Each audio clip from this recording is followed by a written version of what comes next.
Welcome to FoodKast. I'm your host, Rick. This is the introduction of our podcast. And nothing better than start talk a little bit about me. I'm born and raised in Brazil. My mother's family is Italian, my father's family is Portuguese. Me, the youngest of three. My father passed when I was 8 months. And my early memories always were around the kitchen. All the family around the table, prepping or cooking or eating, chatting, drinking, always around there. And I always took that for granted when I was young. I didn't realize how that was the importance of that moment for me. And in somewhere along my early years until I finished secondary school and I went to college, I forgot those memories and I ended up doing law school. My last year I dropped out and I went for adventure. I went to US, spent good while there in my friend's family, my friend's house, and I overstayed. And that moment, I realized something long forgotten for me, and was the sense of family, that sense you have around the table. And wasn't just that. That awakening for me was in a moment. In all the moments we were out, we were around a table, going for a drink, going for eating or for a cafe, or it doesn't matter what, was around food, was around a table.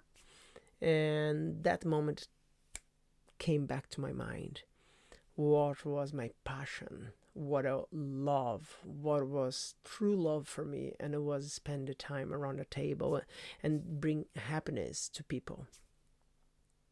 So I decided to come back to Brazil, and I went to, back then was the best college for gastronomy or culinary arts in Latin America. They had a partnership with Instituto Bobo Bocuse in Europe and CIA, or Culinary Institute of America, in US. Don't confuse with the other agency. So those colleges used to send loads of teachers to us, and like from all over the world. And for me that was eye opening, not only eye opening, but my taste got way more refined with that experience. Nevertheless, you need to remember São Paulo is a massive city, and like food today would probably become trending somewhere around the world. Is something we grew up eating, and for me that was a terrific. Yeah, was a great experience. Was a really nice experience. In that moment, I realized, okay, I will be a chef, and then I want to be a chef. When majority of the friends I had in college in gastronomy or culinary arts, they end up leaving because it's not an easy life. The heat, the aggression, the pressure is something. Just if you're a chef, you will understand that. You feel happy. You feel in your own place. And that was really nice for me. And after I finished college, during that period I was in college and I finished, I went to do internships in loads of places. I met lots of people. And for me, it was great. After a year, I finished college. I was just going to the best restaurants around São Paulo to work and eat. And then I felt like a gap inside. I said, I need to learn more. In that moment, I decided, okay, I will go to Europe. But I noticed the main restaurants or the Michelin star restaurants, they would speak English. Back then, my English was as good as now, and my vocabulary for kitchen was just appalling. So I decided to come to Ireland to improve my vocabulary and my English. My plan was to stay here about like 2 years. And then in that stage, I just realized like how similar to Brazilians Irish people are, or we are similar to them. Like they're so welcoming and they're so friendly. And I fell in love with the country. And in the end of the day, people complain about the weather here, but I love. The kitchen's already hot as it is. When you go outside, it's cool. It's not too hot. It's not too cold, and it's just right. And that was the moment I came to Ireland, and I said that's the place I want to be, and I love it. And over what now, 15, 16, somewhere around that years after I arrived here, I'm still here. Well, when I arrived in Ireland, my focus was travel and eat, and travel and eat, and travel and eat, and work, of course, between traveling and eating. So I traveled all around Europe, went to North Africa, went to America, uh, name it, I went. And that was a terrific experience. It was really nice, really nice. I love it, every single bit of that. And when I arrived in Ireland, I passed through a restaurant and I look and said, wow, they are all over the world, this restaurant. And I said, oh, I want to get in there. And I said, I will go there because I want to learn their standards, how they become who they are. And I said, I will spend 6 months here and as a quick fix and move on. 4 years later, I still in the same place. And then that moment in that company was an Irish American company. They got like restaurants, cafes, um, cinemas, everything. They have own everything you can imagine. But for me, it was very important to understand the standard, the consistency they have in their menus, and the mentality behind the planning was something I learned a lot. In that point as well, they bought Asian restaurant chain, or actually it was three restaurants after the 2008 financial meltdown around the world, or the crisis, or whatever you call those days. No, that was yeah, 2008. They bought those restaurants, and I got to lead the team to develop the new menus, bring the standards we expect, bring the consistency for the menus, costing everything, and I love it. And that was a great experience for me. But after I set up all the restaurant, was the moment I look and I said, okay, what's next? And inside that company, I didn't have where to go anymore. After 4 years there, I look and said, okay, I got the maximum I could get there. And I went back to the roots and I went to work fine dining again. Oh boy, that was nice.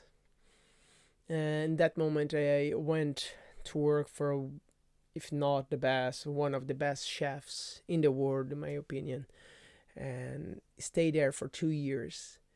And at that stage, I already had like my family, young family, a little girl, and me and my wife. I said, okay, I think I need to have something different.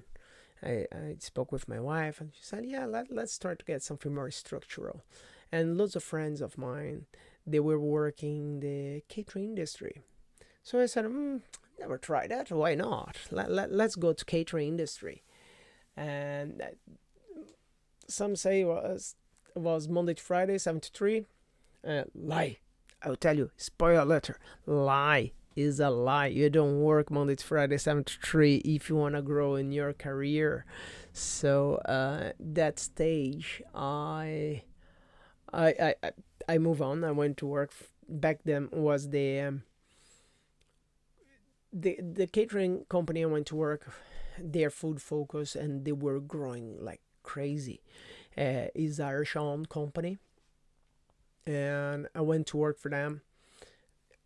Was a little bit step back financially because the catering industry, they don't pay as well they pay in restaurants, but I knew it was an investment in long run, and it was great. I have to say it was great opportunity I got with them. I grew with them, and literally after 6 months I started with them. I already had an opportunity to literally choose what I want to do. And I remember there was a specifically restaurant they had um, that was literally the eye of the hurricane inside the company. They had fine dining. That was their focus, fine dining. They had, of course, the restaurant for the students in the building, but the part drove the business was the high profile guests used to go to dine with them, and all private functions between could be anything between 2 people to 500 people, and money was an object in that place. So I could do what I do best. And that moment in that specific unit, I managed to get like a couple of awards, like Restaurant of the Year, Head Chef of the Year, Innovation Chef of the Year, and the list goes long. The team was amazing. We built an amazing team. In that specific restaurant, I stayed for 4 years. Was amazing. The guys, I feel so proud of them. Hope they are listening to that right now. And they grew with me. And after that, I got my first opportunity to work as an executive chef inside the same company.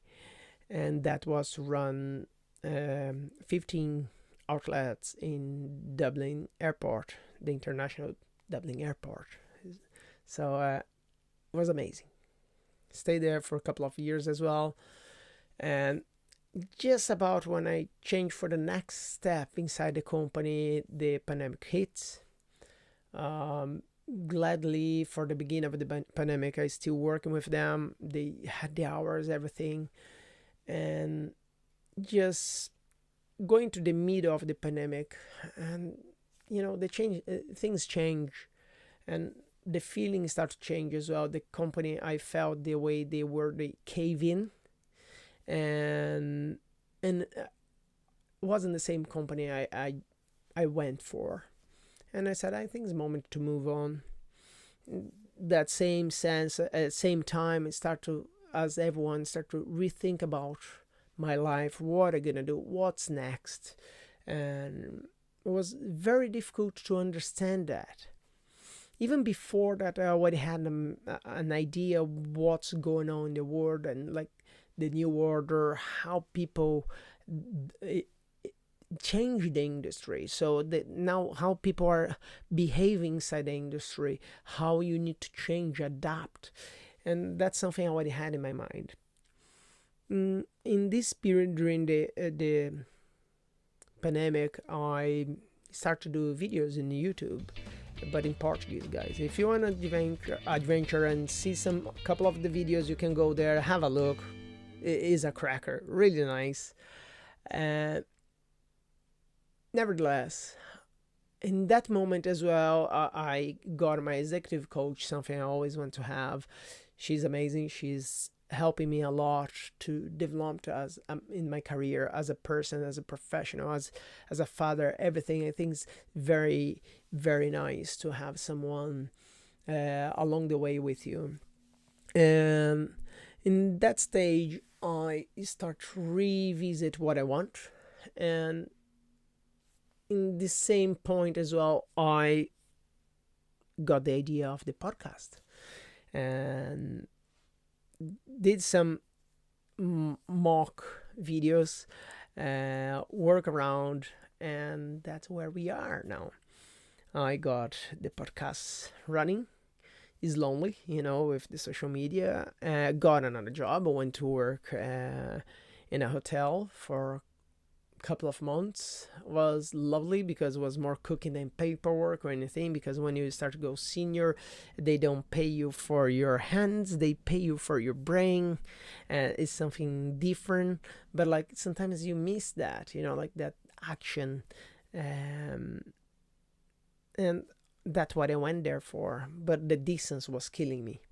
Yeah, I was quite far away to this opportunity, and then I moved to another place to do what I do best, and that's what I'm doing there now, and then as executive chef, and well, that's me basically in a nutshell. And of course, you're gonna hear more about me. We're gonna have every week here guests from the industry, and all the interviews. That's the part I think is the funniest part.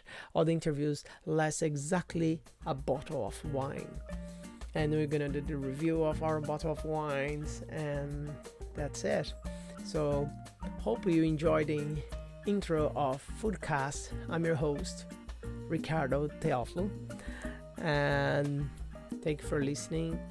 And this is FoodKast.